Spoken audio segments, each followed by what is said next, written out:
Hello guys, welcome to another video.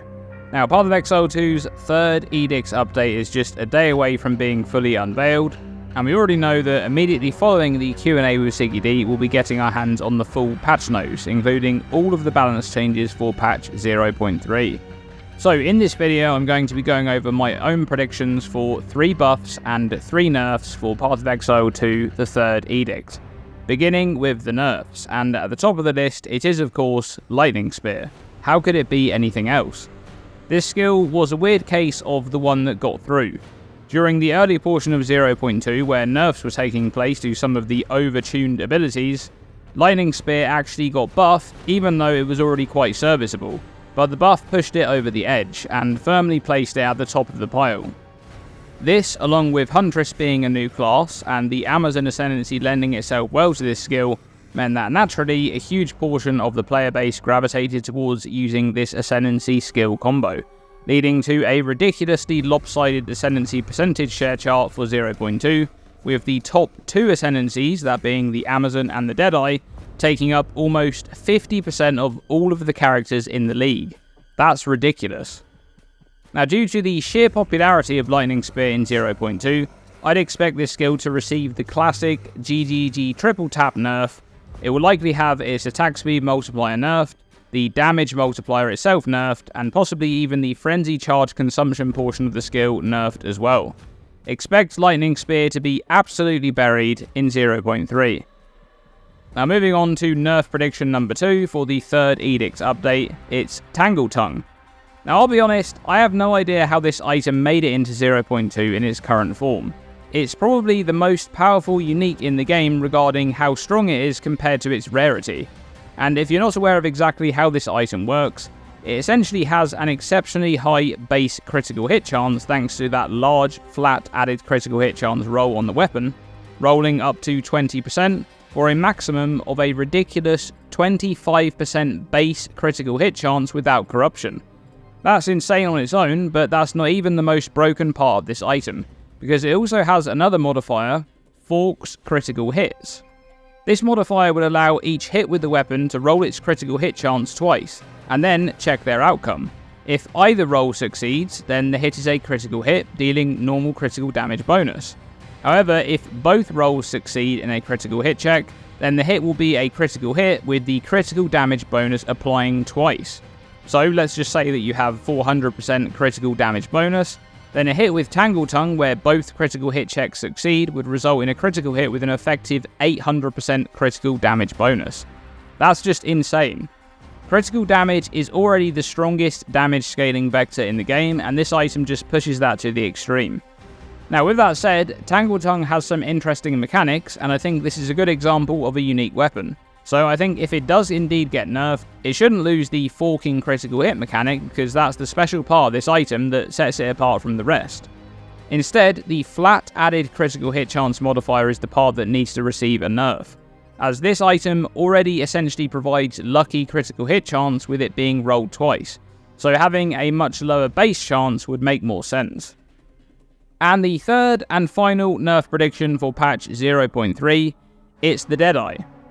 Yeah, not the Amazon, even though I could see the Amazon taking a bit of a hit. You do have to keep in mind that the Amazon was simply the most favourable ascendancy on the brand new class for patch 0.2, which led to a huge spike in popularity over other options. Meanwhile, the Deadeye sits towards the top of the ascendancy share chart for a second league straight. And this ascendancy just has exceptionally good nodes, especially when a lot of the power and skills is locked behind spending charges. And when you have a class that's able to offer a generic speed multiplier in the form of Tailwind, in a game where speed is very much the limiting factor, well, it's a no-brainer. For 0.2 especially, this was the case. Wind Serpent's Fury alongside Avidity and Thrilling Chase provided the basis for builds that simply delete bosses in a few seconds. Now, I expect that any nerfs to the Deadeye will be fairly tame compared to, say, nerfs to Lightning Spear. And this is because direct skill balance, passive trait changes, and changes to core mechanics such as defenses can often offset ascendancy balance in a huge way. So it may be the case that other factors lead to Deadeye being considerably weaker, though I could absolutely see Deadeye remaining as a top option for a build reroll once you've accrued enough currency deeper into a league. Okay, now we move on to the buff predictions for the third Edict update, beginning with attribute requirements. I don't think it's over the top to say that attribute requirements are one of the largest contributors to stifling build creativity in Path of Exile 2 right now. There are other factors of course, but having such high requirements on high level skill gems and gear has meant that you're incredibly restricted to what you can and can't use in any given setup. And this is caused by a number of issues. Firstly, the amount of attributes gained from the passive tree is too low compared to attribute costs. This means that you need a considerable amount of affixes on your gear dedicated to upping your attributes to meet those costs, which in turn limits the gear that you can make use of. This also means that you can't easily bolster your attributes to make use of supporting skills that are not aligned with each of your main attributes. For example, using an intelligence curse skill on a strength-based character is hard enough just reaching the required attributes for the lowest level version of that skill, let alone a leveled up gem. So the simplest solution I see to this problem is lowering attribute requirements across the board by a fixed percentage. They can make tailored revisions for particularly unique items or skills, but making those requirements considerably lower on average will provide a lot more freedom for buildcraft. I know that attribute requirements are supposed to be a problem for you to solve and overcome, but their current implementation is overly restrictive and requires attention. Next up in the buff predictions for patch 0.3, it's Armour. Now for patch 0.2, I discussed how I thought they'd be buffing Armour and Life, but neither of those received any changes in that update, which was baffling to me considering how weak Life builds have been compared to Energy Shield setups in 0.1. But I think that they probably want to bring Energy Shield down to a reasonable level and buff Life by improving the defenses that typical Life builds have access to. This will require significant improvements to the passive tree for a start, but the Armour formula itself will also need an adjustment if they're not willing to address the bloated monster damage numbers in the endgame. If it ends up being true that we're getting the first Strength Intelligence hybrid class in this upcoming patch in either the Druid or the Templar, that class is typically expected to utilise Armour Energy Shield hybrid gear, and this would present an ideal opportunity to address Armour in a meaningful way, especially considering that so much of the player base will be trying out that new class if there is one. Expect to see better armour scaling options on the passive tree and on skills, and general improvements to armour base utility in patch 0.3.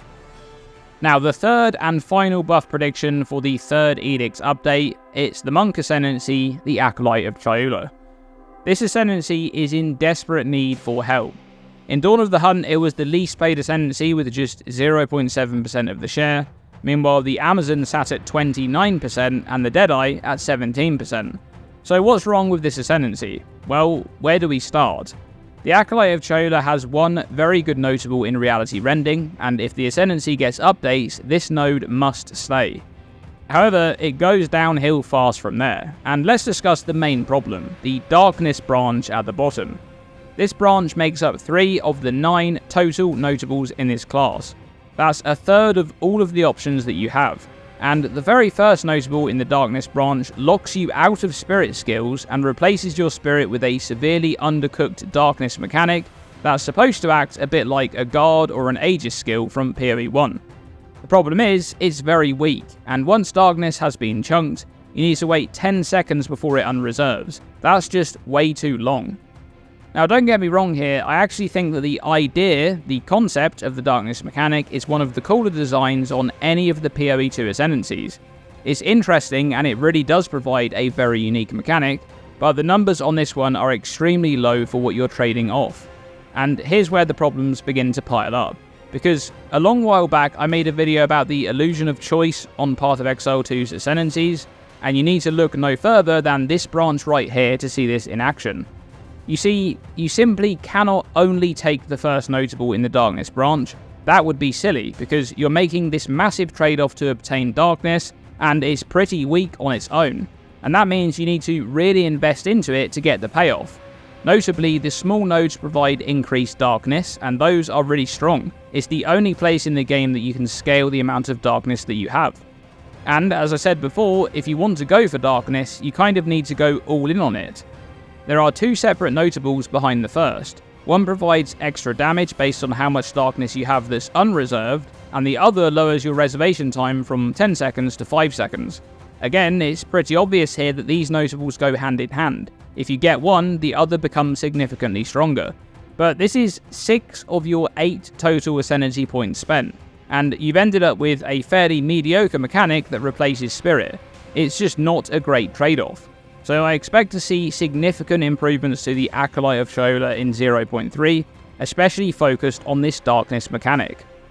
And there you have it, my predictions for 3 buffs and 3 nerfs for Path of Exile patch 0.3, the 3rd Edict. Let me know what you think, and let me know what you expect to see in the patch notes, which are coming tomorrow, literally a day away from the full reveal. Let's hope it's a good one. Thanks for watching this video, and as always, stay tuned and stay safe.